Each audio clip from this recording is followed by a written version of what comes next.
सास, माँ, बहू और बेटी। नहीं नहीं, ये कहानी इन सारे के सारे रिश्तों की नहीं, बल्कि 2 रिश्तों में ही सभी रिश्तों के होने की है। अरे बहू, मेरे और तेरे ससुर जी की रोटी मत बनाना, मैं बना लूंगी, दिन तक ठंडी हो जाती है। बहू जो कि एक वर्किंग लेडी थी। नहीं नहीं माँ जी, मैं अच्छे से कपड़े में लपेट देती हूँ ना, आप क्यों मेहनत करेंगी, माइक्रोवेव में गर्म कर लेना। अरे नहीं बहू, मेहनत मत कर, वैसे भी ऑफिस में कम मेहनत होती है क्या, जा रहने दे। लेकिन बहू मानती नहीं, वो सास ससुर की रोटी बना कर ही जाती है। दोपहर में खाने के वक्त ससुर जी कहते हैं, अरे बहू को रोटी बनाने के लिए क्यों मना कर दिया, क्या हो गया, ठंडा ही तो खाते आए हम लोग हमेशा से। अरे वो क्या है ना, सुबह ऑफिस जाती है, घर का सारा काम करने में वक्त लग जाता है, अरे थकती है वो अलग, तो मैंने सोचा बहाने से ही थोड़ा कम काम करवाऊं। ससुर मुस्कुरा रहे होते हैं। ये तो अच्छा है, बहू को समझना जरूरी है। वक्त बीत रहा था, घर में सब खुश थे कि एक दिन, माँ जी आप शाम को थोड़ा टहलने निकला करें, घर पर रह रहकर हड्डियां जाम होती है, पापा को भी ले जाया करिए, मैं वक्त पर तो आ जाती हूँ। बहू ठीक 5 बजे ऑफिस से घर आ जाती है। फिर चाय नाश्ता बनाकर सास ससुर के साथ बैठती, उन लोगों को सारा दिन का हाल बताती। रात को पति घर आता है। क्या बात है बेटा, ऑफिस से आकर कभी हम लोगों के साथ भी बैठा कर। अरे माँ, दिन रात काम करके मन ही नहीं करता, अगले दिन की फिर तैयारी होती है, आप और पापा ही कमरे में आ जाओ। इससे अच्छी तो बहू है, कितना भी थकी रहे, घर आकर हम लोगों के लिए चाय नाश्ता बनाना, फिर बातें करना। बहू ना होती तो हम बुढ़ा बुढ़िया तो बैठे ही रह जाते। सास और ससुर अब बहू के कहने पर शाम की सैर पर निकलने लगते हैं। सास की कई सहेलियां बनती है तो ससुर को भी कुछ बुजुर्ग लोगों का ग्रुप मिल जाता है। कैसा रहा सहेलियों के साथ शाम का वक्त? हम लोगों ने तो भाई खूब योगा किया। अरे हम लोगों को गप्पों से फुर्सत ही नहीं होती। वैसे मिसेस मल्होत्रा आज बहू के बारे में कुछ बोल रही थी। तभी वहाँ ऑफिस से बहू आ जाती है जो जींस और टॉप में होती है। क्या बात है माँ, क्या कह रही थी आपकी सहेली आपकी बहू के लिए? सास इस बार बहू को कुछ अलग तरीके से देखती है और उल्टा सवाल ही दाग देती है। क्या कह रही थी वो हटा, ये बता, तेरे ऑफिस में तो मर्द भी काम करते होंगे ना? बहू जो अब तक मजाक कर रही थी वो सीरियस हो जाती है। मर्द होंगे नहीं माँ जी, मर्द ही ज्यादा हैं। हम 5 ही लड़कियां हैं ऑफिस में। अरे तो अच्छा लगता है क्या ऐसे कपड़े पहनती हो?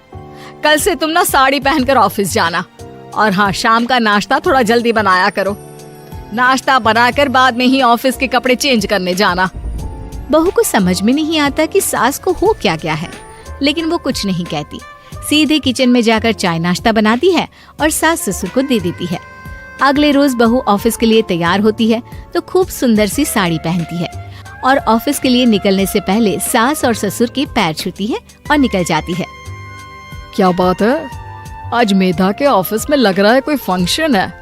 अच्छा, पता नहीं, मुझे तो बताया नहीं, वैसे तो सारी बात करती रहती है। अरे देखा नहीं कैसे साड़ी पहनकर जा रही थी? अरे वो तो मैंने ही बोला है उसे। अरे अच्छा लगता है क्या रोज रोज ऐसे सूट या जींस में जाना?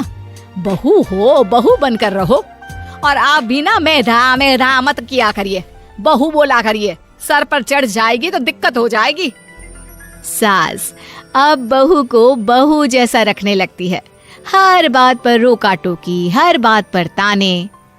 क्या बात है, आजकल लेट आ रही है ऑफिस से? अरे चाय के लिए भी देर हो जाती है, हम लोग फिर पार्क में भी देर से पहुंचते हैं।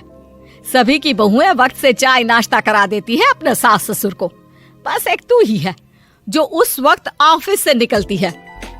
माँ जी, वो एक रास्ता पुलिस वालों ने न जाने क्यों बंद कर रखा है, जिसके कारण ट्रैफिक ज्यादा हो जाता है। मैं कोशिश करूंगी कल वक्त से पहले निकल जाऊं। ससुर देख रहे होते हैं कि बहू अब परेशान सी रहने लगी है। एक रोज, मेधा, बेटी मेधा। जी पिताजी। बेटा देख जरा कौन सी टी शर्ट अच्छी लग रही है। वो क्या है ना, शाम को सब बदल बदल कर टी शर्ट पहनते हैं, मैं भी सोच रहा हूँ कि आज कुछ अच्छा सा पहन कर जाऊं। हाँ पिताजी, ये सही है। ये लाल वाली ना बहुत जचेगी आप पर। मेरे पापा पर भी डार्क रंग बहुत जचता है। क्या चल रहा है?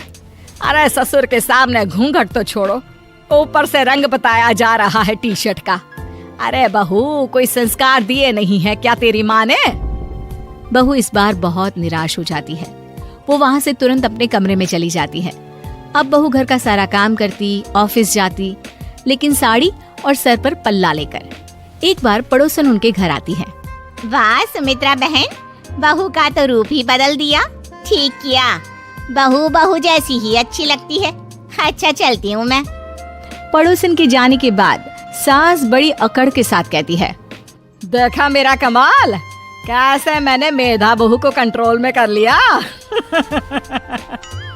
अब बारी ससुर के बोलने की थी। हाँ सुमित्रा, बिल्कुल ये काम तो किया है तुमने, लेकिन कभी सोचा क्या खो दिया? क्या खो दिया? मैंने तो कुछ नहीं खोया जी।